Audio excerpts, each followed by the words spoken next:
नमस्कार, मैं हूं आपके साथ अंकिता पाल। बुलेटिन की शुरुआत करते हैं इस वक्त की बड़ी खबर से। बड़ी खबर इस वक्त की चंडीगढ़ से। हरियाणा कैबिनेट की बैठक हुई है। आपको बता चले कि बैठक के बाद सीएम सैनी ने प्रेस कॉन्फ्रेंस की। बैठक में हुए निर्णयों की सीएम ने दी जानकारी। वन जीव संरक्षण नियम 2024 को मंजूरी। हरियाणा बजट सत्र की तारीख पर भी बोले सीएम। बजट की तारीख को लेकर भी हुई चर्चा। सुविधा के अनुसार बजट की तारीख करेंगे तय। बड़ी खबर इस वक्त की टीवी स्क्रीन पर चंडीगढ़ से, जहां पर आपको बताते चलें कि बैठक के बाद सीएम सैनी ने प्रेस कॉन्फ्रेंस की है और प्रेस कॉन्फ्रेंस करते हुए तमाम निर्णय लिए गए। वन जीव संरक्षण नियम 2024 की मंजूरी पर भी बोले हैं। बड़ी खबर चंडीगढ़ से। हरियाणा कैबिनेट की अहम बैठक हुई। बैठक के बाद सीएम सैनी ने प्रेस कॉन्फ्रेंस की है। बैठक में निर्णयों की सीएम ने जानकारी भी दी है। वन जीव संरक्षण नियम 2024 की मंजूरी भी मिल गई है। चंडीगढ़ से इस वक्त की बड़ी खबर। सीएम नायब सिंह सैनी ने बैठक के बाद प्रेस कॉन्फ्रेंस करके जानकारी दी। इस दौरान सुविधा के अनुसार बजट की तारीख तय करेंगे। आज कैबिनेट में कुछ महत्वपूर्ण फैसले लिए हैं। कुछ फैसलों के लिए मंत्रिमंडल ने मुख्यमंत्री जी को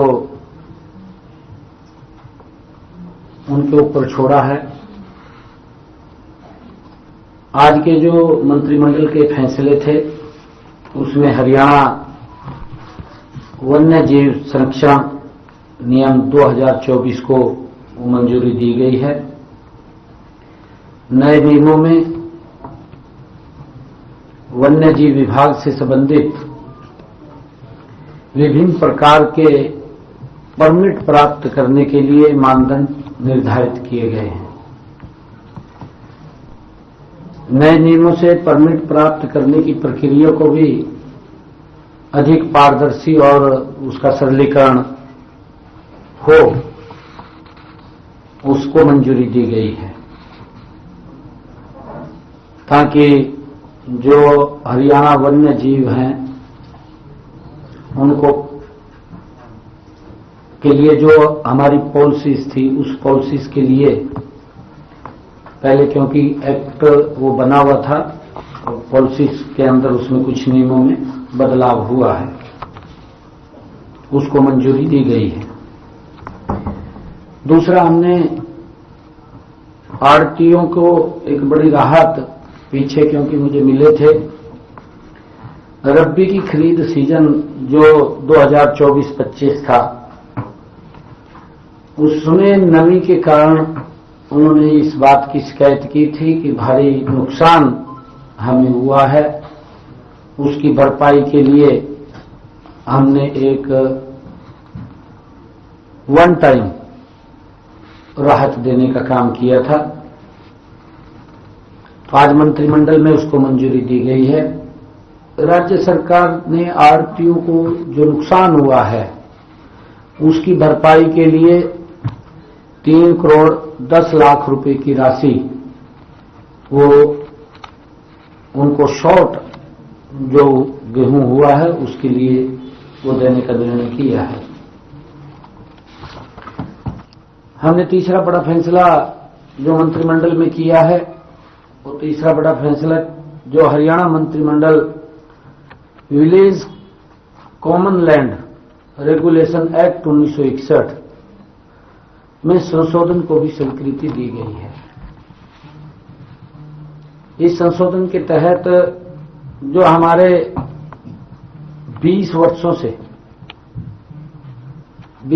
से ज्यादा पंचायत भूमि के ऊपर जिनका मकान बना हुआ था, क्योंकि उनके ऊपर एक तलवार लटकी हुई थी, कोई न कोई गांव में कोर्ट में चला जाता था और मकान गिरने के भी आदेश हो जाते थे। तो जिन्होंने 20 वर्ष पंचायत भूमि के ऊपर वो परिस्थिति वंश उनके मकान बने हैं, जिन्होंने मकान बनाए थे उनको कलेक्टरेट पर उनका नाम मालिकाना हक देने का निर्णय आज मंत्रिमंडल में हुआ है। ऐसे ग्राम पंचायत में अनधिकृत जो जगहों के ऊपर मकान बने हुए हैं उनके कब्जे वाली 500 वर्ग गज तक भूमि मार्केट उस कलेक्टर रेट के ऊपर बाजार मूल्य पर देने का निर्णय वो किया है। ऐसी भूमि को किसी दर पर बेचा जा सकता है, ये सरकार के ऊपर छोड़ा है, क्योंकि 2000 जो 20 साल से पहले है 2004 के जो कलेक्टर रेट हैं उस कलेक्टर रेट के ऊपर उनको देने का निर्णय किया है। और इसके लिए 1 साल का ये भी कहा है कि 1 साल का तक वो व्यक्ति अपने नाम करा सकता है उसको। पहले ऐसे मामलों में अनुमोदन का अधिकार राज्य का पास था, क्योंकि राज्य सरकार के पास वो फाइल आती थी। अब इस अनुमोदन का अधिकार डायरेक्टर लेवल पर, पंचायत डायरेक्टर, क्योंकि काफी फाइलें आनी है, हर फाइल वो कैबिनेट में आए, क्योंकि समय भी हमने उसका लिमिट किया, 1 साल का किया है। और डायरेक्टर को पावर किया है कि वो अपने लेवल के ऊपर ऐसे उस लैंड को देख करके वो उसके नाम कर दे। वो 500 वर्ग गज तक का प्लॉट वो उनके नाम देने का, जो पंचायत भूमि के अंदर बैठे हैं, लंबे समय से बैठे हैं। कहीं तो गांव के गांव हैं, उनके सामने ऐसी परिस्थिति आ जाती थी कि कोई जैसे यमुना के किनारे गांव है या मारकंडा के किनारे कोई गांव है, जब पानी की बाढ़ आती थी और वो घर को भी बहा ले जाते थे, तो उठ करके वो वहां से दूसरी जगह बैठ के उस टाइम बैठे हैं, उनके सामने कुछ समस्या है कि उनका एक बड़ा समाधान वो सरकार ने किया है। अब जो पंचायत लैंड के ऊपर 20 वर्ष जिन लोगों को हो गए हैं और वो बैठे हैं, उनको एक बड़ी राहत देने का काम सरकार ने किया है। आज मंत्रिमंडल ने उसके ऊपर मुहर लगाई है, ताकि वो 2004 के कलेक्टर रेट के ऊपर उनको अपने नाम करा सकेगा, उसका मालिकाना हक वो ले सकेगा। ये निर्णय किया है। मुझे खुशी है आज आप लोगों के बीच में, क्योंकि अभी 2 रोज पहले आदरणीय नरेंद्र मोदी जी की नॉन स्टॉप तीसरे टर्म की सरकार का पहला बजट आदरणीय निर्मला सीतारमण जी जिन्होंने प्रस्तुत किया है, ये विकसित भारत से अभी यह बजट विकसित भारत की मजबूत बुनियाद वो है, इसके अंदर झलकती है। जो आदरणीय प्रधानमंत्री जी का 2047 का सपना है कि विकसित राष्ट्र बने, उसको मजबूती देने वाला ये बजट है। विकसित भारत से अभिप्राय 6 बिंदुओं से इस बजट के अंदर वो लिए गए हैं। गरीबी से मुक्ति, 100% गुणवत्तापूर्ण स्कूली शिक्षा, गुणवत्तापरक किफायती और व्यापक स्वास्थ्य देखभाल तक पहुंच, सार्थक रोजगार के साथ 100% कुशल कामगार, आर्थिक गतिविधियों में महिलाओं की अधिक से अधिक भागीदारी,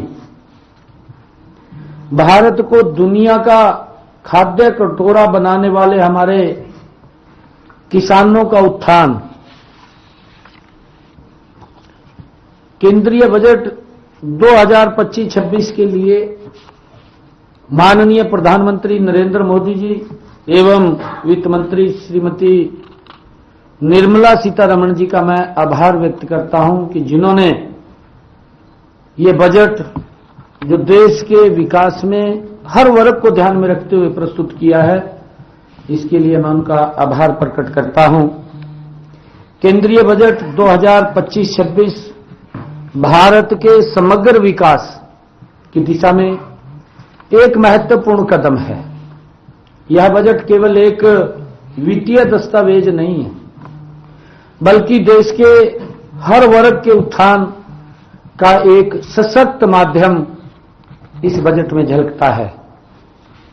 माननीय प्रधानमंत्री नरेंद्र मोदी जी के नेतृत्व में प्रस्तुत यह बजट भारत की आर्थिक मजबूती, सामाजिक समावेशिता और आत्मनिर्भरता को नई ऊंचाइयों तक पहुंचाने वाला है। यह बजट न केवल वर्तमान जरूरतों को पूरा करता है, बल्कि भविष्य की चुनौतियों को ध्यान में रखते हुए एक दूरदर्शी दृष्टिकोण को भी प्रस्तुत करता है।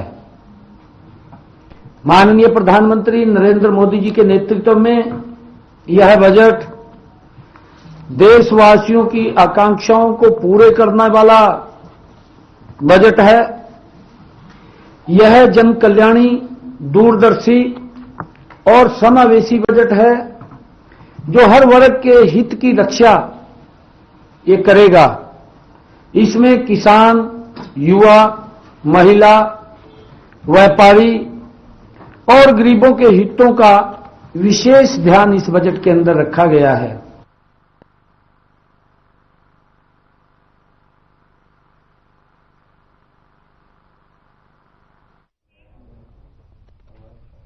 तो हरियाणा में निकाय चुनाव होने हैं, जिसको लेकर एक प्रेस कॉन्फ्रेंस आयोजित की जा रही है, तो सीधा आपको लिए चलते हैं। और उसके बाद फिर उनके पास जो कैंपेनिंग का टाइम रहेगा वो रहेगा 28/2 तक। 1 मार्च को नॉन कन्वेंसिंग मतलब डोर टू डोर कर सकते हैं, पब्लिक मीटिंग वगैरह नहीं होगी, और 2 मार्च को मतदान होगा। किसी कारणवश अगर किसी पोलिंग स्टेशन में अगर रीपोल की आवश्यकता हुई तो 4/3/2025 को होगा। पोल के टाइमिंग्स रहेंगे 8 बजे सुबह से लेकर शाम को 6 बजे तक।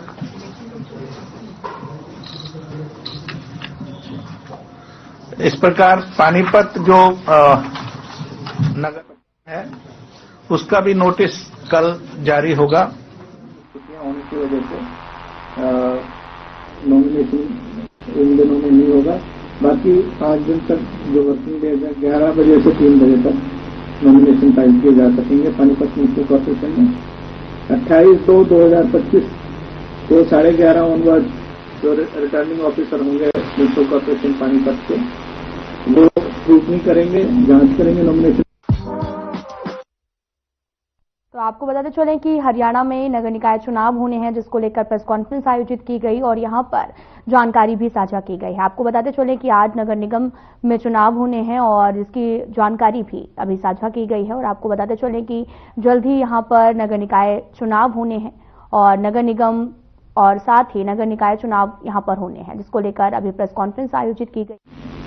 कंटेस्टिंग कैंडिडेट्स होंगे पानीपत म्युनिसिपल कॉर्पोरेशन के, उनकी लिस्ट लगाई जाएगी। उसी दिन पोलिंग स्टेशन की लिस्ट भी लगाई जाएगी और 9 मार्च 2025 को पोल होगा। तो 1 मार्च से लेकर 7 मार्च तक उनके पास समय रहेगा कन्वेंशन का, पब्लिक मीटिंग वगैरह के मार्फत। 8 मार्च को नॉन कन्वेंशन डे रहेगा, डोर टू डोर जा सकते हैं, पब्लिक मीटिंग वगैरह नहीं कर पाएंगे। अगर रीपोल कोई आवश्यक हुआ पानीपत म्युनिसिपल कॉर्पोरेशन में वो 11/3 को होगा। और काउंटिंग सभी की जो पहले 8 म्युनिसिपल कॉर्पोरेशन और बाकी नगर पहले 7 जो म्युनिसिपल कॉर्पोरेशन है, 2 बाई इलेक्शन है और जो 4 म्युनिसिपल काउंसिल और 21 म्युनिसिपल कमेटियां और पानीपत की सबकी मिला के 12 मार्च को काउंटिंग होगी।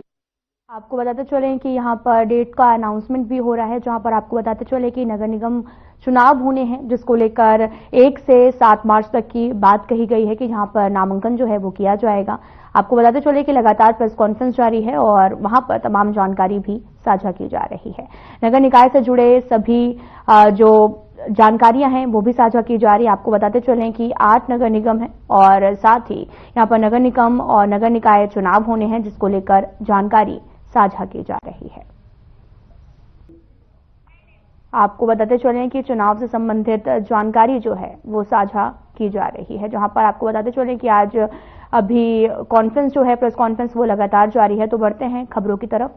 कैबिनेट मंत्री से नाराजगी मामले में बीजेपी प्रभारी सुरेंद्र पुनिया ने विज से मुलाकात की है और बताया ये भी जा रहा है कि ये मुलाकात करीब 1 घंटे तक चली है, जिसके बाद में अनिल विज ने बताया कि प्रभारी ने उन्हें कुछ भी बोलने से मना किया है। उन्होंने ये जरूर बताया कि पार्टी प्रभारी से अपने सभी मुद्दों पर चर्चा की है। अभी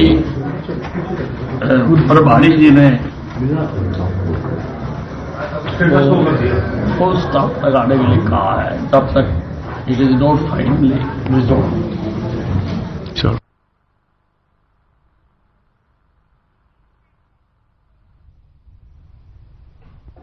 खबर महेंद्रगढ़ से है, जहां पर रेवाड़ी सड़क मार्ग सड़क पार कर रहे एक बाइक सवार को स्कॉर्पियो ने टक्कर मार दी है, जिससे मौके पर ही उनकी मौत हो गई है। इस दौरान स्कॉर्पियो गाड़ी ने मोटरसाइकिल को काफी दूर तक घसीटा है और वहीं ये जो घटना है वो सीसीटीवी कैमरे में कैद हो गई। मौके से पहुंची पुलिस ने शव का पोस्टमार्टम कराकर परिजनों को सौंप दिया है। पुलिस ने आरोपी ड्राइवर के खिलाफ मामला दर्ज कर जांच शुरू कर दी है।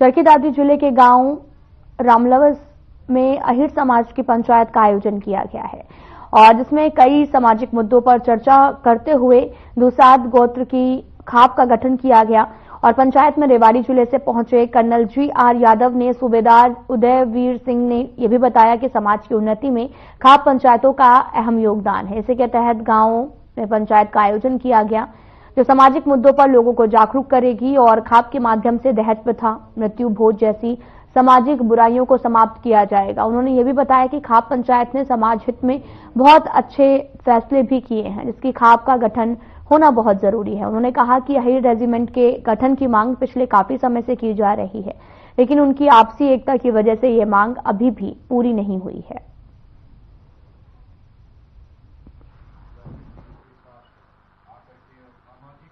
आपका जो गठन है ये कोई नया संगठन नहीं है, ये पुराने संगठन है और पहले भी अहिरों में खाप थी, वो धीरे धीरे खापें खत्म हो गई। अभी जैसे जैसे समाज में जो आगे प्रचलन आ रहा है, जनसंख्या तो कम होती जा रही है, हर एक अगली जो पीढ़ी है उसको 1 या 2 बच्चे हैं, तो ये जो सामाजिक संगठन है जिसके साथ जुड़े रहेंगे तो आपके सारे काम, सामाजिक काम भी होंगे और पॉलिटिकल काम भी होंगे, सारी गवर्नमेंट की भी आपकी बात सुनेगी। तो ये एक सामाजिक संगठन है, इसका हमारा पॉलिटिक्स से कोई लेना देना नहीं है। तो आज ये गांव, ये जो संगठन है ये दुसाद गोत्र का है। तो रामलवास गांव में आज हम आए हैं। इससे पहले हम झूक, घुड़िया कला, मुरलीपुर, जैतपुर और गिद्धोखर जा चुके हैं।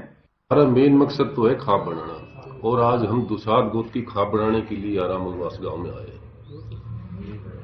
और दूसरा हमारा जो हमने जो 2 खाप पहले बनाई है उन पे जो 3 फैसले लिए उनके बारे में हमने बताया कि भाई ये जो हमारे समाज में कुरीतियां फैली हुई है वो बहुत ऊंचे स्तर पर फैलती जा रही है, उनको रोकने के लिए भी खाप का हमारा गठन बहुत जरूरी है। तो उसके बारे में मैंने गाँव वालों को बताया कि हमने 3 फैसले लिए हैं।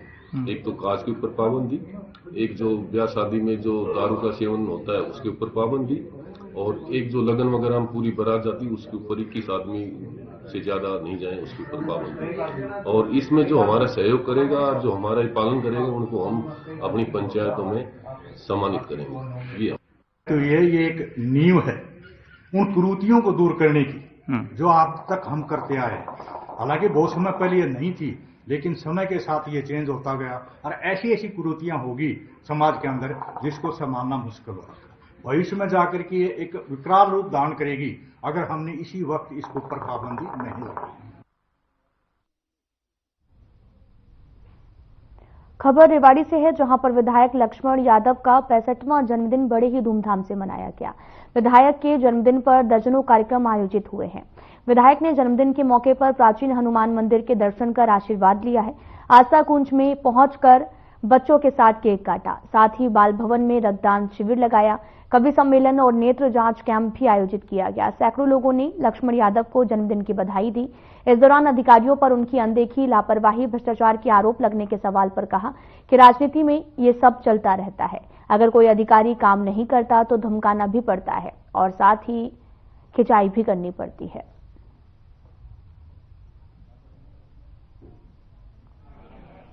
आज सबसे पहले शुरुआत हमने हनुमान मंदिर से की है, क्योंकि आपको पता है कि बिना परमात्मा की कृपा से सब होने। वहाँ गुड़ का और दलिए का प्रसाद गायों को छकाने का काम करा।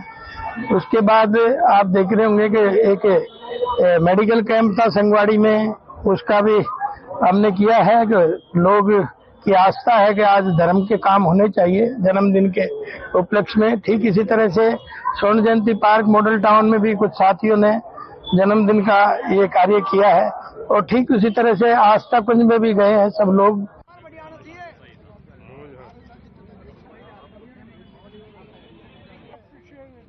खबर पुंडरी से है, जहां पर सब्जी मंडी में किसानों ने गोभी की फसल के ना बिकने से नाराज किसानों ने गोभी को जानवरों के सामने फेंका। आपको बताते चले कि निराश किसान सरकार से ठेका पर ली जमीन पर कर रहे काश्तकारों को भी सरकार की तरफ से दी जाने वाली फसल भावांतर योजना के लाभ की मांग की है।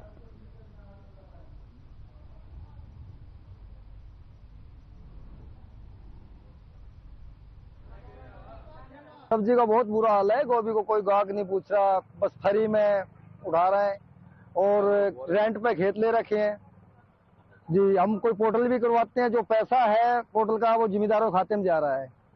मतलब इसमें कोई भी सलूशन हमारे जिम्मेदार के लिए है ही नहीं। उसने बताया कि एसटीएफ की टीम जोगेंद्र को गुरुग्राम ले जाएगी और यहां पर उसने फर्जी पासपोर्ट बनवाया था। इसके बाद टीम उसे नेपाल बॉर्डर पर ले जाएगी, जहां उन्हें उन लोगों की गिरफ्तार भी किया जाएगा जिन्होंने उसे नेपाली नागरिकता दिलवाने में मदद की है। डीएसपी क्राइम सुशील प्रकाश ने बताया कि दिल्ली पुलिस की स्पेशल सेल और हरियाणा पुलिस के संयुक्त ऑपरेशन में गिरफ्तार किए गए जोगिंदर पर हत्या और हत्या का प्रयास, डकैती, जबरन वसूली और फिरौती के लिए अपहरण जैसे गंभीर आरोप हैं।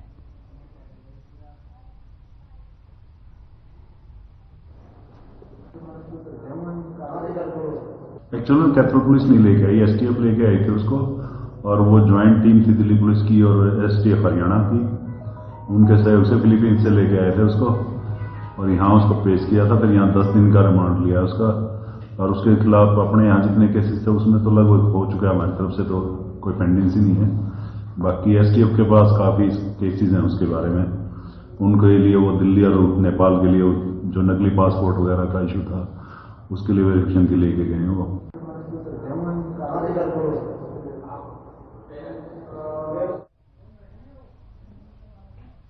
भिवानी में जिला खाद्य सुरक्षा अधिकारी डॉक्टर पुनीत शर्मा की अगुवाई में निजी अस्पतालों में छापेमारी की है। इस दौरान सैंपल भी भरे गए हैं। जिलाधिकारी ने कहा कि खाद्य पदार्थों में कोताही बर्दाश्त नहीं होगी। जो खाना खुद खाते हैं दुकानदार वही दूसरों को परोसें। निजी अस्पतालों में खाद्य वस्तुओं की गुणवत्ता बरकरार रखने के निर्देश दिए गए। उन्होंने कहा कि सैंपल जांच के लिए चंडीगढ़ लैब भेजे गए। सैंपल गुणवत्ता पर खरे न उतरने पर कार्रवाई होगी।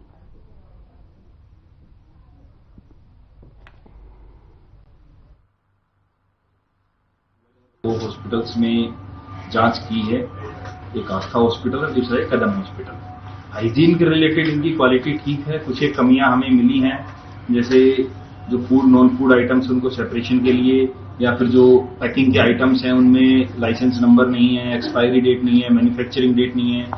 हमने यहाँ से कदम हॉस्पिटल से 2 सैंपल लिए, आटे का और पोहे का। आटे का सैंपल जो है वो यूएई की पैकिंग है, लेकिन उसके अंदर इम्पोर्ट वगैरह का कोई कहाँ से इम्पोर्ट हुआ है इनका कोई ऐसा मेंशन नहीं है। तो ये सैंपल हमने 2 सैंपल भर के आज इनको लैब चंडीगढ़ लैब के अंदर भेज देंगे।